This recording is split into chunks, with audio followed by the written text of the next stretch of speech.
Jacques Godard, une après-midi, passa devant le Panthéon. Il réfléchit soudain. Jamais je n'ai monté jusque là-haut, c'est malheureux.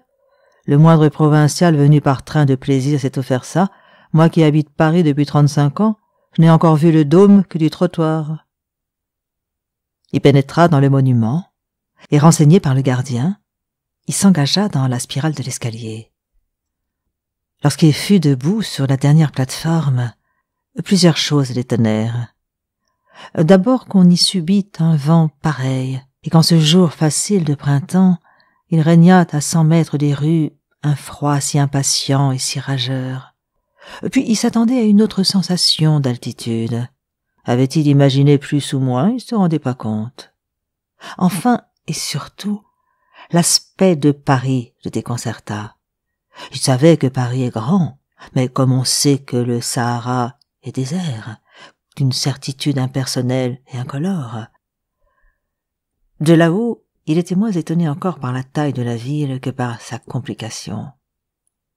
Il cherchait au loin son quartier et l'emplacement de sa maison. Après avoir longuement hésité, il découvrit une sorte de petite falaise blanche devant quoi moutonnait de la brume. C'est dans ce pâté-là.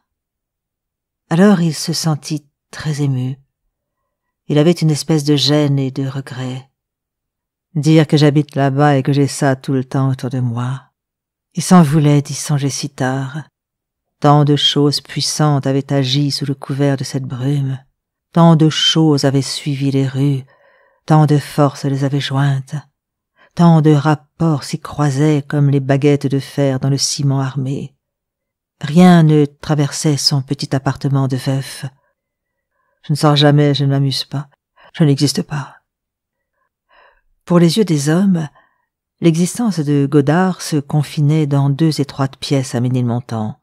Depuis 5 ans qu'il était retraité, il n'avait pas réussi à se créer une distraction régulière. Tout au plus s'amusait-il à encadrer de vieilles gravures et à dorer quelques boiseries qu'il façonnait lui-même. Il pensait souvent à sa femme. Parfois, le soir, avant de se coucher, il trouvait à la solitude un murmure hostile qui lui refroidissait les épaules comme une bruine. Alors il avait le regret de la morte, et il se promettait d'aller le lendemain jusqu'à sa tombe. Il tenait sa promesse. Il prenait vers 1 heure du soir le tramway électrique. Il s'attendrissait au soleil dans le cimetière de banlieue, et avant de rentrer buvait un demi chez un débitant, toujours sur la même table, où une fente du marbre imitait la courbe de la Seine à travers Paris. Godard réfléchissait beaucoup, quoiqu'il fût peu instruit et qu'il lût peu de livres. Mais il avait acquis des idées personnelles sur certains points. En particulier, il avait médité sur le temps. Le temps lui semblait quelque chose d'arbitraire, d'élastique. Il concevait mal qu'on pût s'y fier, et il considérait les horloges comme des machines à illusion. Il ne croyait pas non plus que l'apparence des objets répondît à leur nature et fût la seule possible. Mécanicien d'express, il les avait vus tant de fois se tasser, se tordre, s'agglutiner selon la vitesse de la locomotive. Il se rappelait les aspects que prennent alors les palissades, les fils d'arbres, et combien de mouvements se propagent autour du train en marche. Il finissait par juger cette façon d'apercevoir les choses aussi valable que celle des gens qui ne vont pas vite. Jacques Godard existait modérément par lui-même. Il n'existait qu'à peine par les autres. Il était membre d'une association des enfants du Velay qui se réunissait le 1er samedi de chaque mois dans un café rue de Rivoli. Godard n'assistait pas souvent aux séances, mais il arrivait qu'on parlât de lui à quelques tables. Son image ainsi flottait un instant avec les voix et les fumées. Il avait encore ses anciens camarades du chemin de fer. On se souvenait de lui parmi eux comme d'un homme trapu, sanguin, ayant la plaisanterie facile, le geste cordial, mais un peu avare, et qui n'offrait guère de consommation. Godard existait avec un autre visage, enfin, aux pentes d'une vallée dans les monts du Velay. Il y avait là une petite maison couverte de lauze où le corps même de Jacques Godard était né, où son père et sa mère, qui avaient plus de 80 ans, continuaient à vivre. Le souvenir de Jacques emplissait la grande cuisine, répandue entre le plancher et les solives comme l'odeur du bois brûlé, frôlant la table, se mirant aux menues flaques de vin et d'eau, venant se chauffer à l'âtre qui lui jetait des étincelles et de la suie. En été, les vieux parents s'asseyaient côte à côte au crépuscule dans la cour, le père sur un timon de char, la mère sur une chaise avec son travail de passementerie.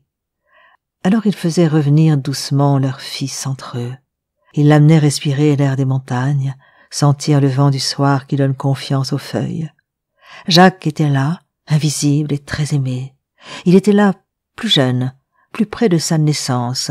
Il avait des cheveux bruns, une figure pleine, une moustache point nonchalante. Il existait en patois. On se rappelait ses plaisanteries, ses tours de gamin. On avait envie de l'embrasser. 2 jours après avoir monté au sommet du Panthéon, Godard éprouva une douleur dans le dos. Il voulut d'abord ne pas y prêter attention. Quand il avait mal, il se dépêchait de trouver une pensée quelconque et il partait avec elle. Mais souvent l'idée ne se présentait pas, ou bien il la lâchait tout de suite et se demandait de nouveau « Qu'est-ce que ça peut être? J'ai dû attraper froid. Pourtant j'en ai vu d'autres sur ma machine. Ah, une fois qu'on est vieux. » Il y songeait, obstinément. Il se lamentait d'être en retraite. « Je m'écoute trop. Si j'avais mon travail, ça ne durerait pas 5 minutes. » Alors il se remuait, frottait un meuble, cirait une paire de chaussures. La moindre agitation le soulageait un peu. Il s'asseyait, plus gai, et il accueillait des pensées agréables. Puis il se promettait une promenade sur les boulevards après qu'il aurait mangé. Il entrevoyait les mouvements noirs et tordus ensemble des passants, l'oscillation des chapeaux de femmes, et les yeux qui s'agitent et glissent les uns frôlant les autres à la même hauteur, luisant comme un vol de scarabée. Peu à peu, il ne pensait plus. Il eût dit que son âme s'échappait de sa tête et coulait dans son torse pour y former une sorte de mare épaisse et lourde. Il s'assombrissait, gagné par un commencement de désespoir. Il ne cherchait plus à éloigner son âme du mal mystérieux. Au contraire, il l'y maintenait dessus, l'y appuyait. Il oubliait avec une joie âpre le reste de son corps pour encourager la révolte qui grouillait là. Soudain, le reste de son corps protestait, voulait vivre malgré cette chose rebelle qui se démenait dans le torse. L'âme redevenait l'âme de tout le corps et haïssait la petite souffrance. Il eut 8 jours de fièvre. Le matin du 9e jour, à l'heure où les rideaux lâchaient dans la chambre leur première poignée de soleil, il sentit un soulagement brusque.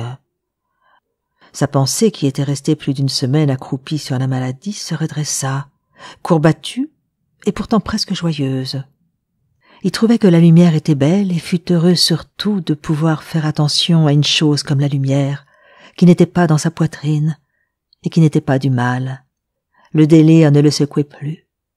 Il se jugea même calme et lucide. Alors son esprit se défit, s'éparpilla, partit rouler de côtés et d'autres jusqu'au fond de sa chair. Ce qu'il en restait dans sa tête ne s'effraya pas trop d'abord et parut se résigner. Puis le milieu de l'âme eut une secousse violente et fit un effort pour rassembler tout. 2 élans contradictoires déchiraient l'être. Il y eut des rencontres, des bousculades, des palpitations, des étincelles intérieures.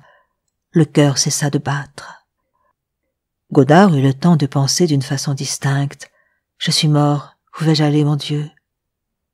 Il connut que son âme s'émiettait encore une fois, puis il éprouva une sensation entièrement nouvelle. Une chose qui était en lui et qui n'avait servi à rien qu'à nouer sa vie, qu'à la serrer en touffe. Une chose ramassée, élastique, une forme, une sorte de spirale se détendait, s'étalait, s'éloignait, couvrait l'espace de vibrations délivrées.